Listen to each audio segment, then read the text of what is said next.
Hello guys, today I am going to dissect a very interesting topic which is heart diseases. So in this video presentation I am going to describe three main important topics. One is heart disease which are interlinked actually. The first one is heart diseases and the second one is the difference between heart attack, cardiac arrest and heart failure. And the third topic which I am going to dissect is the protective role of estrogen and estrogen receptor in cardiovascular diseases. So the protective role of estrogen, which is a female sexual hormone, and estrogen role in cardiovascular diseases. So these three topics which I am going to dissect in the coming time. So the first one is heart diseases.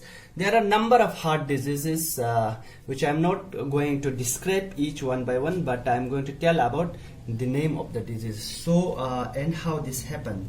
So the first disease is the first one is blood vessel diseases.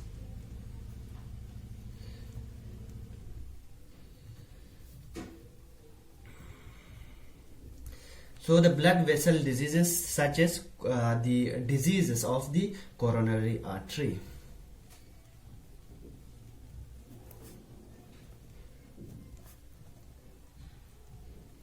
The coronary artery generally carry blood to the heart walls.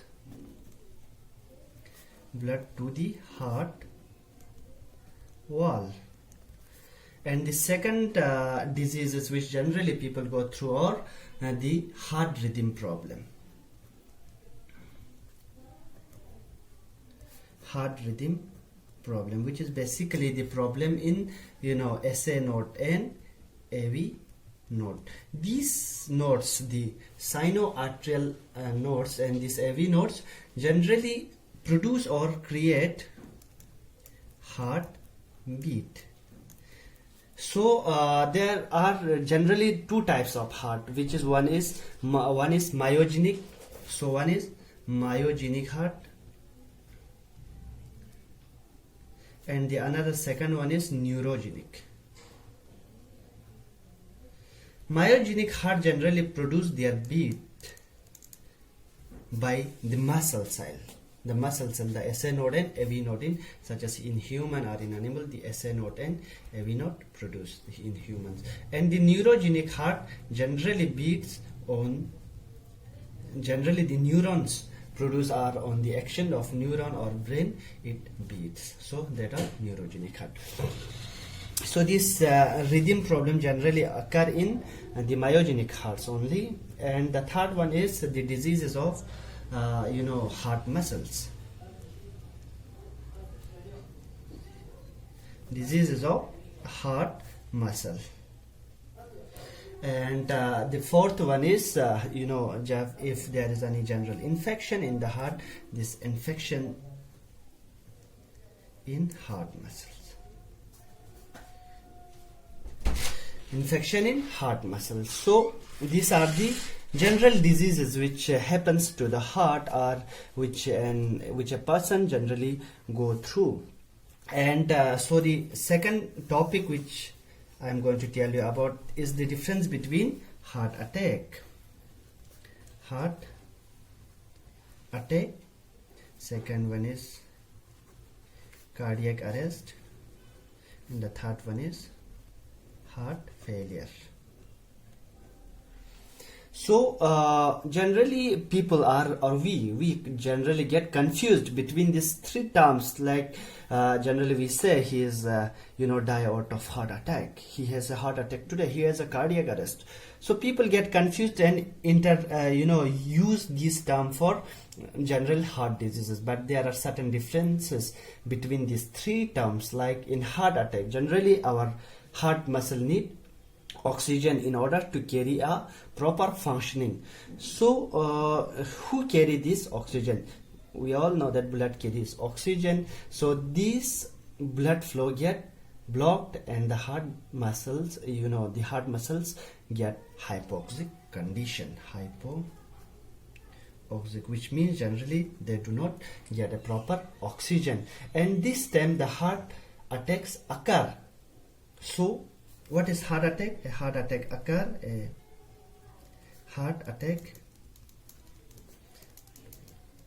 occur when the blood flow, when the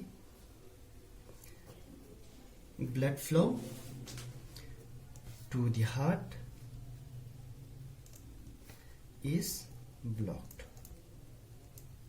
So what happens when the heart, when the blood flow gets blocked? So it gets generally lack of oxygen. So typically because of the blood, how this happens is, it happens generally with the blood, because of the blood clot or a plaque that built upon the arteries over time. So typically it is because of a blood clot or plaque formation that built up in the arteries over time. So this is the heart attack. So how heart attack happens? When the heart muscles get hypoxic condition or do not get a proper oxygen. And what is cardiac arrest? So the second term which we are going to tell is cardiac arrest. The cardiac arrest means that the heart has stopped beating and needs to be restarted. So I have already told you, in myogenic heart, the heart rhythms are the heart beating produced by the SA node and AV node. The cardiac arrest is actually an electrical problem. So electrical signal sent by this SA node and AV node, and it start beating the heart. So what is cardiac arrest? Cardiac arrest means that the heart has stopped beating and needs to be restart. So unlike heart attacks, so in heart attacks there has to be happen of hypoxic condition, but unlike heart attack, in cardiac arrest, this heart attack is actually a circulation problem, blood circulation problem, and the blood do not generally flow in the heart. Blood flow generally blocked in heart attack, but in cardiac arrest it is an electrical signaling problem. So it's generally an electrical signaling problem. And the third one is, which we are going to tell you about, is heart failure. So heart failure is another important term which actually occurs when the heart muscle is unable to pump enough blood to the support the body needs. So how these people get heart failure? It is actually developed, this condition, after the heart has been weakened or damaged by another cardiovascular. So the heart failure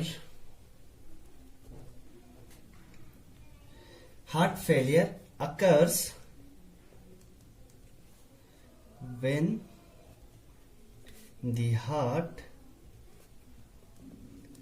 muscle is unable to pump enough blood to support the body needs. So heart failure is it occurs in a long term. So in patients, the onset can be quite sudden. So heart failure also leads to arrhythmias, which can trigger cardiac arrest. So heart failure generally occur due to certain defects or certain other cardiovascular conditions which actually damage the cardiovascular muscle. So such as the heart attack, cardiac arrest, or the congenital heart defects. These diseases or these cardiovascular condition can lead to heart failure. So here I am going to dissect the topic, the protective role of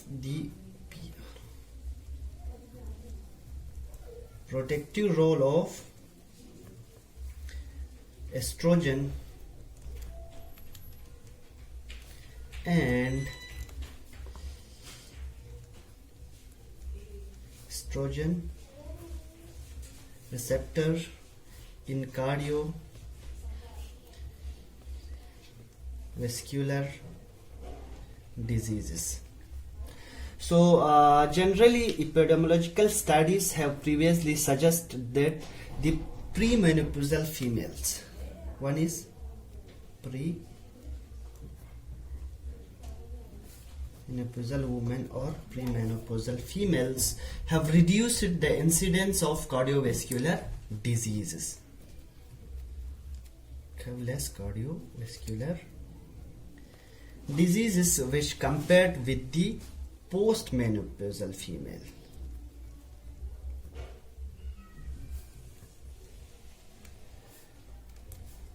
Increase the cardiovascular diseases. So when we compared a female with a male in terms of cardiovascular diseases, the premenopausal females have a less severity as compared to the postmenopausal female. So the lower incidence of cardiovascular diseases in women during reproductive period is attributed at least in the part of estrogen.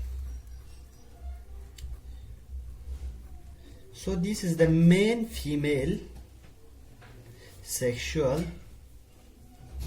hormone which actually regulate pathways to regulate the pathways which help in decreasing the severity of cardiovascular diseases. So what this estrogen does is it activate or it regulate two pathways. One is genomic and another one is non-genomic. So traditionally this estrogen binds with the estrogen receptor, the estrogen alpha and estrogen beta normally, and also with the another G protein GPR30, which we can say GPR30 also, and these two binding triggers both alpha and beta to dimers in the background. So the genomic and non-genomic both pathways through the cascading effect of a signaling pathway. So before going into the exact topic or exact pathway, I am going to tell you about some keywords. One is this E2 estrogen, another one is ER estrogen receptor,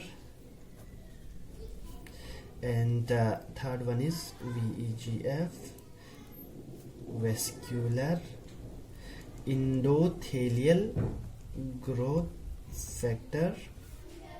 Fourth one is NAPK, we all know this, mitogen activating protein kinases.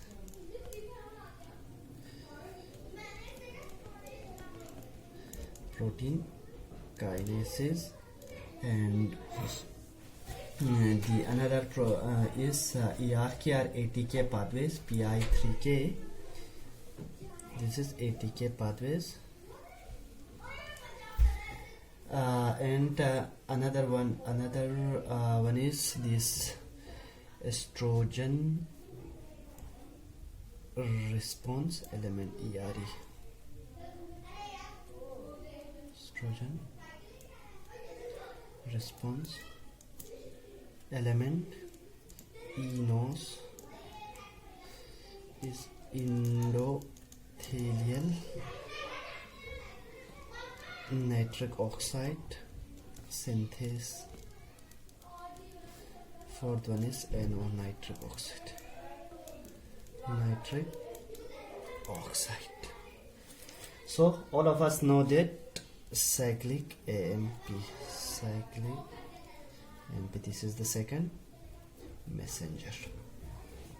So these are the keywords, or these are the keyword and abbreviation which I have told you already before starting the topic. So let's start the topic. So actually this estrogen E2 is estrogen generally or binding with the receptor can trigger both estrogen ER alpha and ER beta, which actually dimer in the nucleus and it transfer into the nucleus. When this E2, this is E2, binds with the ER, it forms a dimerization and it transfer into the nucleus. So this get transferred into the nucleus, E2 and ER. This number of E2 and ERs get dimerized and transferred into the nucleus. So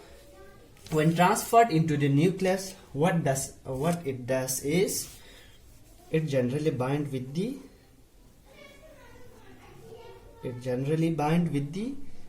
ERE, which I have already told you. This is estrogen response element.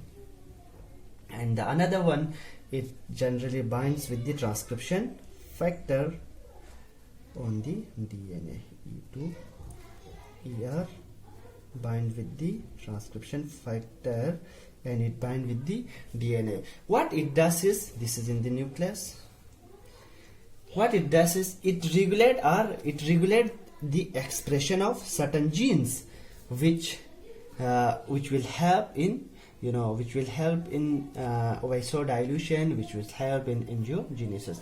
So what it does is it does gene expression of example ENOS, this endothelial nitric oxide synthase, or VEGF in nucleus. So when the synthesis, when the DNA generally do transcription and it translate into a protein, so it is a protein like protein or any hormone or growth factor like VEGF, nitric oxide synthesis. This came out of the nucleus. So this was the nucleus.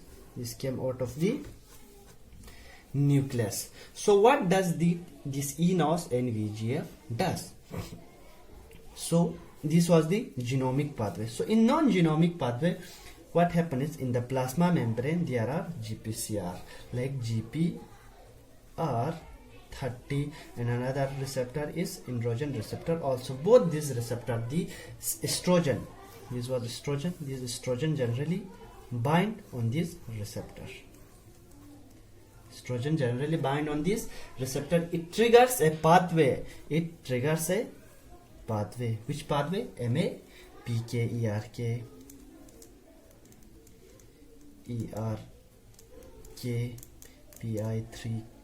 PI3K or cyclic AMP pathways. These activate all these protein, which is an intracellular cascading pathway.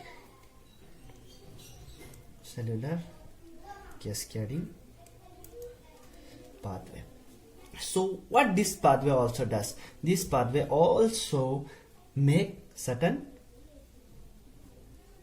hormones or certain proteins such as ENOS. It activates the ENOS also. So in both the what actually happens in both this genomic and non-genomic pathway, eNOS get activated. So eNOS and another one is VEGF. So also this pathway activated the VEGF. VEGF is vascular endothelial growth factor. This eNOS then make the nitric oxide.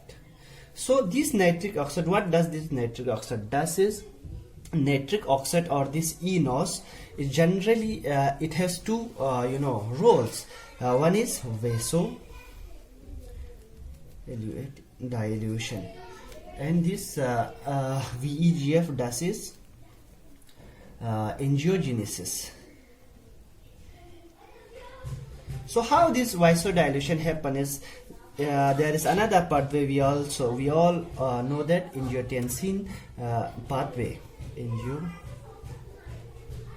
Angiotensin pathway. This angiotensin pathway get activated by ACE, angiotensin converting enzyme. Angiotensin converting enzyme. So this NO or this eNOS don't regulate or inhibit this pathway, angiotensin converting enzyme pathway, and it don't regulate the vasoconstriction. So what does happen is, it increase vasodilution by decreasing or inhibiting the vasoconstriction. And the another pathway is VEGF, endothelial growth factor. What this does is, this differentiate new blood vessels. It increase the differentiation of the cell of this angiogenesis, or it do angiogenesis or the new blood vessels differentiation. So by the process of vasodilution and formation of new blood vessels, it decreased the cardiovascular disease in premenopausal females. So how the vasoconstriction get down-regulated by these eNOS and ECR pathways. So another important role of this estrogen is in mitochondria also. When we talk about mitochondria, is this mitochondria look like this. What it does in mitochondria, when it goes or when it reach to the mitochondria, it actually bind with the ER also here. It to bind with the receptor ER, which are localized in the mitochondrial membrane.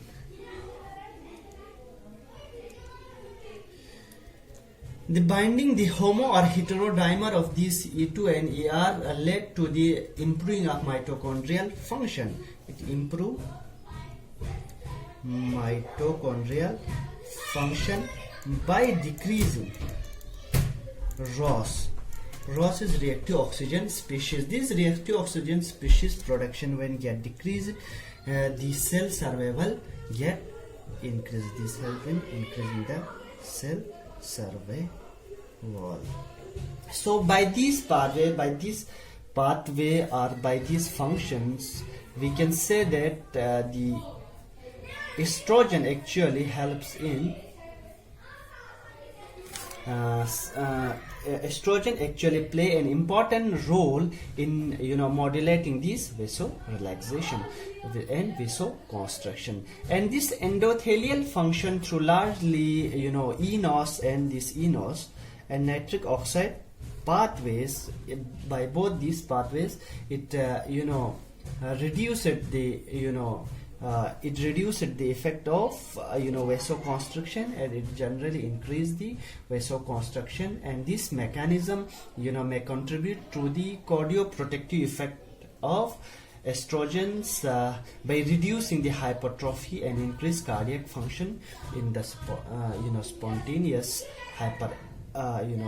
spontaneously in females. So these are the role of estrogen. Thank you for watching this till here.